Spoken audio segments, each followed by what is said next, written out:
आज हम तैयार कर रहे हैं क्रिस्पी और स्पाइसी हरी मिर्च का पकौड़ा, वो भी चिकन स्टफिंग के साथ। बिस्मिल्लाहिर्रहमानिर्रहीम, अस्सलाम वालेकुम। ईज़ी कुक के तमाम व्यूवर्स को खुश आमदीद कहते हैं। इस वीडियो में हम एक और मज़ेदार और आसानी से तैयार हो जाने वाली रेसिपी के साथ हाजिर हैं। हमें उम्मीद है इस रेसिपी को देखने के बाद आप भी इसे ज़रूर ट्राई करेंगे। चलिए अब रेसिपी की जानिब बढ़ते हैं। पहले मरहले में हम हरी मिर्च के बीज दिखाए गए तरीके के मुताबिक रिमूव करेंगे।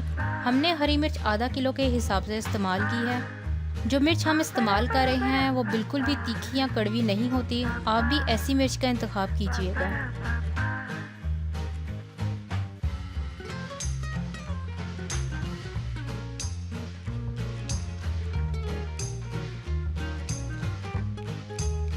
तमाम मिर्चों के बीज निकालने के बाद दूसरे मरहले में हम स्टफिंग तैयार कर लेते हैं। 750 ग्राम चिकन के कीमे को एक टीस्पून लहसुन अदरक के पेस्ट के साथ बगैर पानी शामिल किए कुक कर लिया था। लहसुन और अदरक चिकन की स्मेल को ख़त्म कर देता है। चिकन को बाउल में डालकर बारीक चॉप की हुई 2 अदद दरमियानी साइज़ की प्याज ऐड करेंगे। इसके बाद 1.5 टेबलस्पून चिली फ्लेक्स,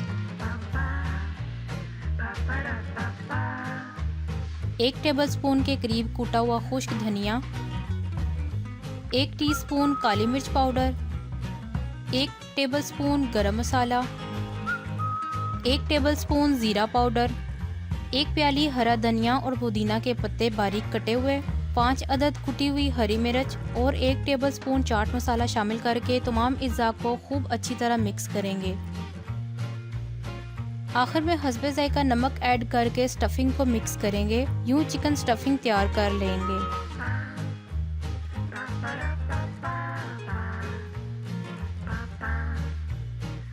और अब हम स्टफिंग को चम्मच की मदद से मिर्चों में भरते जाएंगे।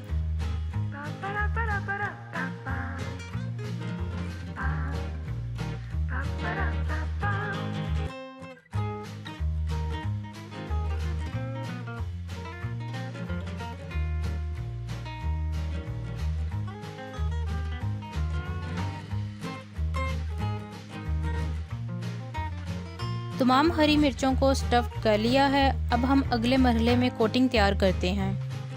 कोटिंग के लिए हमने 300 ग्राम बेसन लिया है। बेसन में हमने क्रिस्पीपन लाने के लिए 120 ग्राम मैदा शामिल किया है।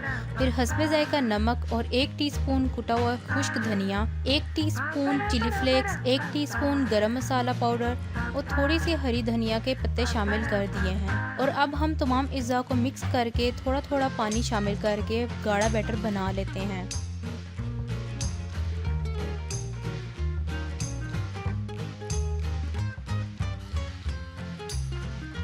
आखिरी मरहले में हम भरी हुई सब्ज़ मिर्चों को बारी बारी बैटर में डिप करते जाएंगे और फिर इन्हें लो मीडियम फ्लेम पर लाइट ब्राउन होने तक फ्राई किए जाएंगे।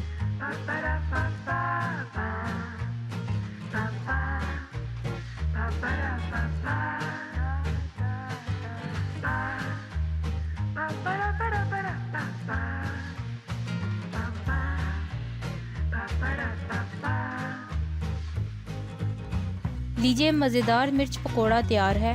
उम्मीद है आपको चिली पकोड़ा की रेसिपी पसंद आई होगी।